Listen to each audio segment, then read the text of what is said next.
Azam Khan Sitapur jail से रिहा हो चुके हैं, लेकिन उनके खिलाफ बहुत सारे मुकदमे हैं और ऐसे में कई ऐसे मुकदमे हैं जो वो रामपुर के रहने वाले कुछ लोगों ने दर्ज कराए हैं। किसी की प्रॉपर्टी का मुकदमा है या किसी का कुछ और विवाद है। रामपुर के ही रहने वाले हैं एहतशाम खान, जो कि हमारे साथ बातचीत करने के लिए मौजूद हैं। इनसे बात करते हैं और पूरा मामला समझते हैं और जब अब आजम खान की रिहाई हुई है तो ये उस रिहाई पर क्या सोच रहे हैं। सबसे पहले आप ये बताइए कि आजम खान की रिहाई हो चुकी है, आपका क्या मामला था, आपने क्या मुकदमा दर्ज उनके खिलाफ कराया हुआ है और उसका स्टेटस क्या है? मैंने डोंगरपुर बस्ती में जगह खरीदी थी, प्लॉट। उसके बाद मैंने काफ़ी टाइम के बाद, क्योंकि इस टाइम में आजकल के दौर में जगह को खरीदना बहुत ज़्यादा सख्त है मिडिल क्लास फैमिली के लिए। ये मैंने 2010 में खरीदी थी। इस ज़मीन पे कोई विवाद नहीं था, कुछ नहीं था। इसमें प्लॉटिंग लगातार चल रही थी और मैंने सब पूछ गछ के खूब सही तरीके से इसको खरीदा था। इसमें कोई वो नहीं था। जिनसे खरीदी थी उन्होंने भी कहा था और उनके कहने से भी क्या है, मैंने इसको चेक कराया था। जब मैंने इसको चेक कराया तो जगह एकदम परफेक्ट थी। जब इनकी सरकार आती है तो तब भी कंस्ट्रक्शन इसमें चालू था और मकान वगैरह सब तैयार थे, तामीर हो रहे थे। तो मैंने भी मकान बनाया था और मैंने बाकायदा जिनसे ली थी उनसे भी पूछा था, इनसे भी मशवरा करवाया था कि इस जगह को मैं बनवा लूं। तो कोई यही था कि आप इसको तैयार करिए। किसकी तरफ से हैं? किसका मशवरा है? ये जिनसे मैंने परचेस करी थी, उन्होंने कहा इसको आप बनवाइए, कोई ऐसा मसला नहीं है। मैंने, लेकिन ये श्रेणी 5 की जगह थी। श्रेणी क्या होता है? इसमें भी कई श्रेणियां होती हैं। एक श्रेणी 1 होती है, श्रेणी 5 होती है, श्रेणी 2, ऐसी श्रेणी 5 की जगह थी। तो और भी उसके बराबर में जगहें हैं, वो आज भी मौजूद हैं। लेकिन इस जगह को इन्होंने म्युनिसिपैलिटी का टेंचिंग ग्राउंड दिखाया। मैंने बड़ी मुश्किल तमाम इस जगह को कैसे कैसे परचेज करना था। नगर पालिका की जमीन थी, नगर पालिका जहाँ कूड़ा करकट पड़ता है, ये उस जगह दिखाई थी। जबकि वो यहाँ पे ना कूड़ा कभी पड़ता था और ना कभी हमने देखा। यानी हमारे पिताजी के जमाने से उन्होंने भी इसमें कूड़ा नहीं देखा कभी पड़ता। ठीक है। तो फिर जब इनसे लोगों ने कहा कि आप जाके आजम खान जी से बात करिए, तो मैंने उनके पास टाइम लिया। जनता दरबार लगता था सैटरडे को। उस जनता दरबार में मैं गया और जाने के बाद इनके जो लोग थे उन्होंने मुझसे कहा कि मंत्री जो हैं वो लगभग 11 बजे के आसपास बैठेंगे, जिनको आना है वो यहाँ पे आ जाएं। फिर उनका इंस्ट्रक्शन ऐसे थे, मैं कुछ शॉर्ट में बता दूं क्योंकि ज्यादा लंबी बातें हो जाएंगी। तो उनका जनता दरबार में जब हम बैठे तो उन्होंने ये इंस्ट्रक्शन दे दिए थे कि पानी वानी जो भी कुछ पीना हो या टॉयलेट को जाना हो तो आप पहले चले जाइए, उसके बाद आपको बाहर नहीं जाने दिया जाएगा। अगर जाएंगे तो फिर अंदर नहीं आने दिया जाएगा। एक सख्ती का माहौल था। तो उस टाइम में खैर हमारी जगह जा रही थी, हमारी जिंदगी की जमा पूंजी थी, उसको हमें देखने के लिए हम गए वहां पे। और जाने के बाद हमने कहा जो भी कुछ होगा, हम भूखे प्यासे लगभग हमें वहां पे इंतजार करते करते 3 बज गए थे। मतलब दोपहर के 3 बज गए थे और हम सुबह 9 बजे के निकले हुए थे। निकले तो हम 8 बजे थे, लेकिन 9 बजे वहां पहुंच गए थे जनता दरबार। लेकिन जो गेट खुला था वो लगभग 10 बजे के आसपास खुला था। तो उसमें हमें एंट्री हुई। उसमें भी कुछ लोगों को बाहर कर दिया गया था। एक मेरी एंट्री हुई थी, 2 लोग और थे, उनकी एंट्री हुई थी। तो उसमें जाने के बाद 3 बजे आजम खान साहब आए और आने के बाद वो एक डिपार्टमेंट उसमें लेडीज का था, लेडीज के डिपार्टमेंट में चले गए थे। तो काफी लगभग आधा घंटा हो गया। तो हम भूख प्यास, लेकिन उस टाइम में ना भूख लग रही थी ना प्यास लग रही थी। सिर्फ ये था कि इसका सॉल्यूशन क्या है। सिर्फ सॉल्यूशन दिख रहा था कि कुछ सॉल्यूशन मिले, हमारी जगह बचे, हमारी जिंदगी की जमा पूंजी यानी हमारी वालदा का जेवर तक था, उसमें सब कुछ बिक गया था। ये समझ लीजिए इतनी दर्दनाक ऐसी कहानी है कि मैं उसको अपने आप से अगर बयान करता हूं तो मुझे मेरे आंखों से आंसू निकल आते हैं। लेकिन मैं अपने ऊपर बहुत कंट्रोल करता हूँ, बहुत पहले भी बहुत कंट्रोल करा और आज भी वही कंडीशंस है कि जब ये आए तो आधे घंटे के बाद आए। फिर आने के बाद इन्होंने चश्मे को इस तरीके से करा जैसे कि उनका स्टाइल है। और आने के बाद एक मेरठ से कोई साहब आए थे, वो खड़े हो गए थे, तो उनको भी इन्होंने डांटा। मतलब एक सख्ती दिखा रहे थे कि हमसे जो बात करने आए लोग। तो लेकिन फिलहाल फिर ये मेरे पास आए। मेरे पास आने के बाद बोले, हाँ खां साहब क्या बात है। मैंने कहा साहब ऐसे ऐसे डोंगरपुर बस्ती में ये जगह परचेज कर ली थी और जो भी कुछ इसकी हमें नॉलेज थी हमने उसके अकॉर्डिंग और इसकी रजिस्ट्री कराई थी। तो थोड़ा मुस्कुराए और बोले तुम लोगों ने बहुत खीर खा ली और सब लोग जेल जाओगे, भू माफिया हो तुम। हमें इन्होंने भू माफिया बोला उस टाइम में। लेकिन अजीब सी एक फीलिंग हो रही थी कि हम भू माफिया हैं, हमने परचेज करा जमीन को किस किस तरीके से खरीदा और भूमाफिया हो गए। लेकिन हमने कहा साहब कोई सॉल्यूशन, तो बस इन्होंने कहा भूमाफिया हो, कुछ नहीं हो सकता, तुम लोगों ने बहुत खीर खा ली, और फिर मुस्कुरा के कहा कि हमें तो चाय भी नहीं मिली। तो ये आगे बढ़ गए। फिर क्या कहा? हमें चाय भी नहीं मिली, हमें चाय, तुम लोगों ने बहुत खीर खा ली, हमें चाय भी नहीं। हमें चाय भी नहीं मिली। तो इनके क्या अल्फाज थे, क्या कहना चाह रहे थे, उसको मैं नहीं समझ पाया। लेकिन दिल में अजीब सी एक वो थी। उसके बाद मेरे ऊपर झूठे मुकदमे लगाए, जो आज भी मेरे ऊपर चल रहा है। ये समझ लिए कल उसकी तारीख भी है 25 को। हर महीने पे मैं तारीख पे जा रहा हूँ। जबकि मैंने क्या करा था, मेरी क्या मिस्टेक थी कि मैंने जगह खरीदी थी, जगह खरीद के जगह बनाई थी ना, मेरा कोई विवाद था। मेरी फैमिली वगैरह सब लोग इनको वोटिंग करते थे, उस पर कंस्ट्रक्शन कर लिया था। हाँ, उस पर कंस्ट्रक्शन कर चुका था मैं, और उसमें ना इन्होंने कोई नोटिस दिया, ना कोई मुआवजा, कुछ नहीं। उन्होंने ऐसी, मैं स्टे वगैरह भी लिया था, बहुत लंबी कहानी है, तो कुछ नहीं हो पाया। लेकिन आज जो भी हो रहा है, लेकिन एक दिल तो पसीजता ही है कि इनके साथ हमें अगर मुआवजा मिल जाता तो वो ज्यादा अच्छा था। लेकिन उनको सजा हो रही है तो उससे हमें कुछ, हमारे दिल को खुशी नहीं है उनकी सजा से, कि उन्हें कोई सजा हो रही है तो हमें खुशी है, इस बात की खुशी नहीं है। लेकिन इस बात का गम है कि उनको जो भी हुआ, लेकिन हमारे साथ जो हमने परेशानी उठाई है, मेरे ख्याल से ऐसे ऐसे पुलिस आती थी घर पे, दरवाजे पे, तो मुझे घर छोड़ना पड़ता था। जबकि ऐसा होता था जैसे कि मैं मुजरिम हूँ। मैं खुद ये समझ लिए पीजी हूँ, वेल क्वालिफाइड आदमी हूँ, मैं खुद पढ़ाता हूँ बच्चों को, शिक्षा देता हूँ। उसके बाद मेरी ये कंडीशन है कि मैं अपने आप को बचाता फिर रहता है कि क्या होगा। लेकिन फिर एक उम्मीद, थोड़ा भावुक हो रहे हैं बताते हुए, इमोशनल हो रहे हैं, तो आप क्या इतना ज्यादा क्या हुआ था?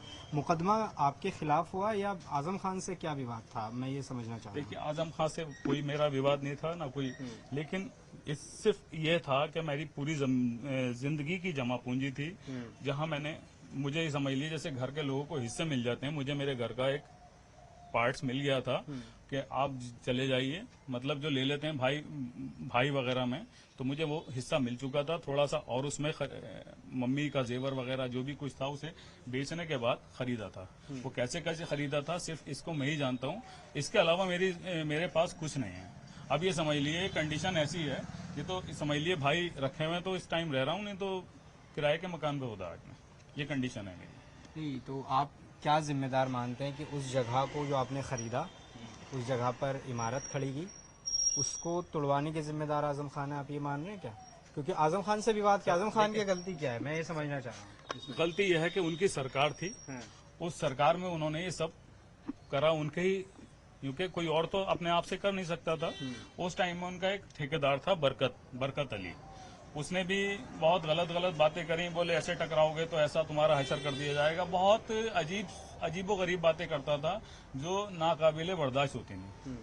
तो आजम खान से तो मेरा आज भी कोई विवाद नहीं है, बस ये है कि मेरी दरखास्त के अगर मेरा जो नुकसान हुआ है उस नुकसान को मुझे मिल जाए। अब भी मैं उसमें नहीं हूँ कि आजम खान को जेल हुई तो उसका भी मैं वो करता हूँ, लेकिन मैंने ये देखा है दुनिया में जो आदमी करता है उसको उसकी सजा अपनी आंखों से देखा। उन्होंने मुझे भूमाफिया कहा, लेकिन उनके सामने वही अल्फाज आए जो अल्फाज मेरे से उन्होंने दोहराए थे। मैंने सिर्फ अपने ईश्वर को पुकार के माना कि ईश्वर मैं भूमाफिया हूँ, मैंने ये जगह खरीदी, मैं भूमाफिया हो गया। इन्होंने कहा जेल जाओगे, जो मेरे ऊपर वो लगाए वो सब उन्हीं के ऊपर। मैं ये नहीं चाहता था कि वो जाए, लेकिन फिर भी एक लड़ाई को मैंने, आप जेल भी गए थे क्या?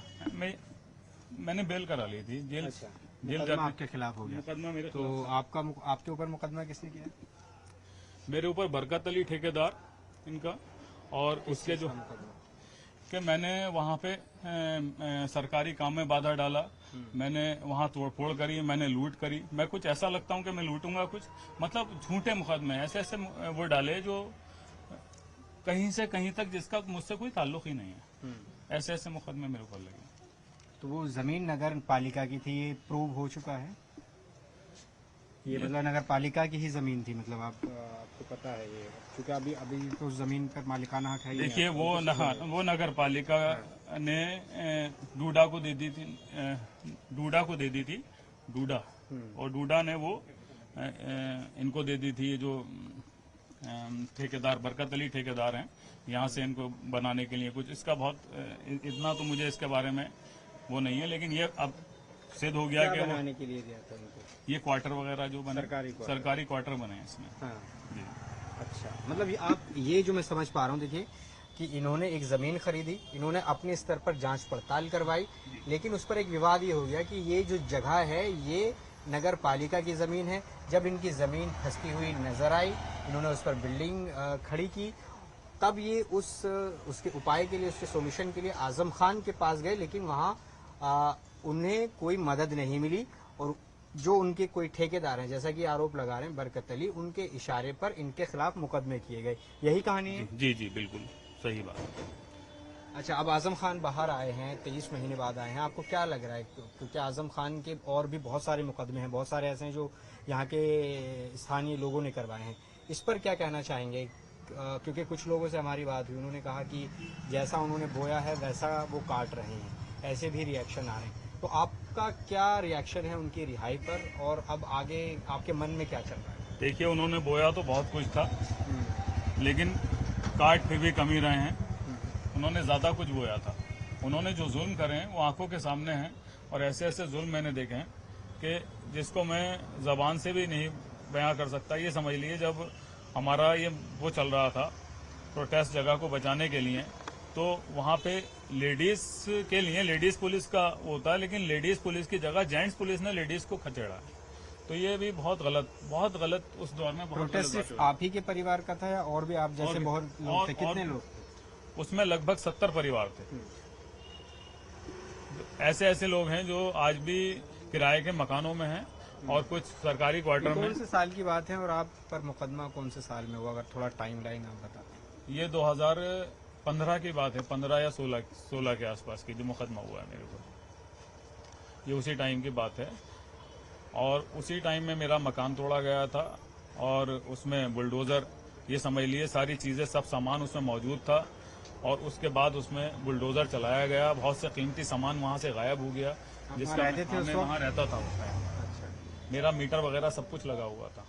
वहां से रिहाइश स्टार्ट कर दी थी सब। कितने की जमीन खरीदी, कितना उस पर बनाने में खर्चा आया? लगभग उस टाइम में 25 के आसपास की जमीन बैठी थी वो। 25 लाख? हाँ, 25 लाख के आसपास की, और उसमें कंस्ट्रक्शन जो कराया था वो 20 से ऊपर के आसपास था। लगभग 45 लाख के आसपास का सब उस टाइम का कंस्ट्रक्शन था, जमीन प्लस कंस्ट्रक्शन, जो आज भी उसका मैं कर्जा दे रहा हूँ। आज भी मैं उससे मुक्ति नहीं पा पाया हूँ। लोन लिया था? मैंने लोन लिया था। कितना लोन लिया था? मैंने उस टाइम में 10 लाख का लोन लिया था, और बाकी मैंने आपको बताया कुछ मम्मी के जेवर वगैरह, कुछ घर से भाई ने वगैरह कुछ हिस्सा दिया था। आप क्या करते हैं बाय प्रोफेशन? आप किस पेशे में हैं? आपकी क्वालिफिकेशन क्या है? आप बता रहे थे आप मैं एमकॉम हूँ। अच्छा जी, और मैं बच्चों को पढ़ाता हूँ। क्या कोई एडमिशन आप क्या ट्यूशन क्लासेस अच्छा। देता हूँ मैं बच्चों को, और स्कूल भी है, 8th क्लास तक है, प्राइमरी स्कूल है, उसमें भी पढ़ाता हूँ। मतलब आप ये कह रहे हैं कि आजम खान बहुत सारे मुकदमों में जेल गए, हालांकि आपने उनके खिलाफ कोई मुकदमा नहीं कराया, आजम खान से सीधा कोई विवाद नहीं था, आप उनके पास मदद के लिए गए, आपको मदद नहीं मिली, लेकिन आरोप लगा रहे हैं कि उनके कुछ जो साथी थे उनके इशारे पर आपके खिलाफ मुकदमा हुआ। तो आप आजम खान जो 23 महीने रहे हैं जेल में, उसके बाद आपको क्या लग रहा है? आप लोगों को क्या इंसाफ मिल पाया? बहुत सारे लोग ऐसे होंगे। देखिए, इंसाफ तो जब मिलता है जब हमारे पास से कैसे कैसे हमारे जो उस टाइम का हमारा चैन और सुकून जो था वो बिल्कुल खत्म था। हम पुलिस से बचते फिर रहे थे, इधर से उधर से इधर हमारा वो था। तो वो चीज को छोड़िए, जो हमारा पैसा खर्च हुआ, जिसका खर्च हम आज भी हम दे रहे हैं, तो अगर उसमें थोड़ा बहुत मिल जाता। अब कोर्ट ने जब इनको सजा सुनाई थी, तो उसके बाद इन पे जुर्माना जो पड़ा था, उस जुर्माने की राशि भी आज तक नहीं मिली है मुझे। किस पर जुर्माना पड़ा था इनके ऊपर? आजम खान को जब 7 साल की सजा हुई थी, तो किसी में 8 लाख का, किसी में 4 लाख का, अलग अलग उस हिसाब से हुआ था। नहीं, आपके वाले केस में मुझे बताइए, मैं अभी केस नहीं समझ पा रहा हूँ। आपके वाले केस में 7 साल की क्या केस था? वही तो मैं समझना चाह रहा हूँ। आपने क्या इन पे मुकदमा किया था?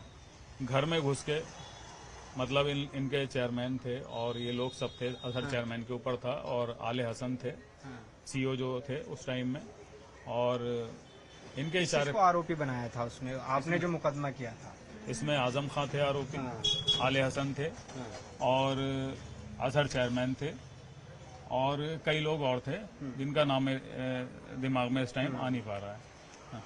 तो ये क्या मुकदमा था, आप क्या आरोप लगाए थे इसमें? इन्होंने विदाउट मतलब परमिशन के बिना किसी उसके हम मकान को तोड़ दिया था। जैसे पहले इन्फॉर्म करते हैं कि आप जो है अपना सामान निकाल लें या कुछ नहीं। इन्होंने अच्छा, एक उसी घर में जिस जमीन पर आपने- जाति दुश्मनी के तहत पूरा मकान जो तोड़ा उसमें सब सामान मेरा मोटरसाइकिल वगैरह सब कुछ उसमें दब चुका उसमें था। 7 साल की सजा हुई है आजम खान को, आप ये कह रहे हैं जी जी उस वाले मुकदमे में। जी जी जी। अच्छा, तो आप ये कह रहे हैं कि उसमें आपको कोई मुआवजा नहीं मिला? बस मेरा जो मकसद था मुआवजे से था। जैसे हमारा नुकसान हुआ, अगर वो जेल को गए तो हमें उससे कोई रिलीफ नहीं मिला। अगर कहें तो उससे कोई फायदा नहीं है। अगर किसी की चोट लगती है तो उससे हमें कोई फायदा नहीं पहुंचता है। तो सरकार बदली, सरकार ने बहुत सारे जो है मामले उन पर दर्ज हैं, वो जेल भी गए। तो उसके बाद सरकार की तरफ से कुछ आप लोगों को किया गया? आप कुछ रिलीफ नहीं मिला। बस ये है कि सरकार आई तो मुकदमे जो पहले लिखे नहीं जा रहे थे वो मुकदमे लिखे गए, उनके ऊपर केस हुए चले। लेकिन समाजवादी पार्टी और आजम खान कहते हैं कि ये बदले की भावना से सरकार ने किया। आजम खान के खिलाफ जो राजनीतिक प्रतिद्वंदिता है उसके चलते ऐसा हुआ। वो हो सकता है उनका आपस, लेकिन हमारा जो था सिर्फ हमारा नुकसान से हमें वो था कि हमारा जो नुकसान था वो कवर हो जाता। जो हमारी रातों की नींदें थी उनको वो तो नहीं ला सकते दोबारा। जो इस टाइम में हमारे पे मुकदमे लगे हुए हैं वो भी मैं ये चाहता हूँ कि वो मुकदमे खत्म हो जो भी हैं। आज भी कंडीशन इतनी बुरी है कि लोग जो, अब मैं क्या कहूँ, आजम खान साहब खुद तो बज़ाहिर अच्छे हैं लेकिन उनके साथ के जो लोग हैं वो आज भी यही कहते हैं कि साहब अब आ गए छूट के, अब आगे आप बताइए अब आपका क्या होना है। अब सरकार आ जाएगी तो आपका क्या असर होगा। किसने कहा है? लोग जो भी मिलने वाले हैं इनके साथ हाल फिलहाल में सिर्फ हाल ही फिलहाल में मुझसे बातें हुई हैं कि साहब आपका क्या होगा। बहुत से लोग ऐसे हैं, अब क्या उनके खिलाफ भी मुकदमे करे जाएंगे। डर लग रहा है? मुझे डर सिर्फ ईश्वर से लगता है और किसी से नहीं लगता है। ईश्वर से डरता हूँ मैं, पहले भी ईश्वर से डरता था, आज भी ईश्वर से डरता हूँ और ईश्वर से ही डरता रहूंगा। और मौत एक दिन आना है, ज्यादा से ज्यादा क्या करा सकते हैं, झूठा मुकदमा लगा सकते हैं, कुछ भी हो सकता है। जैसे पहले चल रहा है वैसे आगे भी हो सकता है, लेकिन मैं उस चीज से डरता नहीं। जिंदगी जो है एक्सीडेंट है, कभी भी कुछ भी लाइफ में कुछ भी हो सकता है। तो ये नहीं है कि मैं इनसे डरूं। वो केस चल ही रहा है जो केस चल रहा है मेरे ऊपर अब भी, वो उनके ये ऊपर समझिए वो उसमें जमानत उस केस में हो गई जो उनके खिलाफ आपने कराया था? उसमें उनकी जमानत हो गई है। अच्छा, जी जी। तो अभी आपकी मांग क्या है? मेरी मांग यह है कि मेरी जो जमीन गई है, मेरा जो कंस्ट्रक्शन हुआ था उसका पैसा मुझे अगर मिल जाए तो मैं सरकार का और सबका आभारी रहूंगा। और मेरे ऊपर जो कर्ज है वो कर्ज को भी मैं अपने दूर कर सकता हूं। अगर उतना पैसा नहीं मिल जाए तो उसका 50% मुझे कम से कम मुआवजे के तौर पर मिल जाए जो मैं आगे कुछ कर सकूं। ठीक है।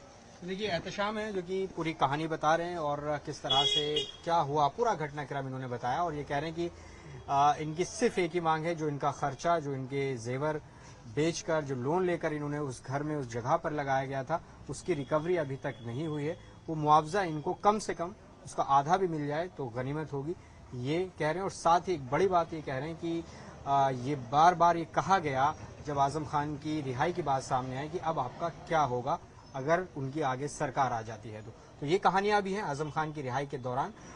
जो अलग अलग लोग जिन्होंने मुकदमे उनके खिलाफ कराए हैं उनके भी बयान अब सामने आ रहे हैं।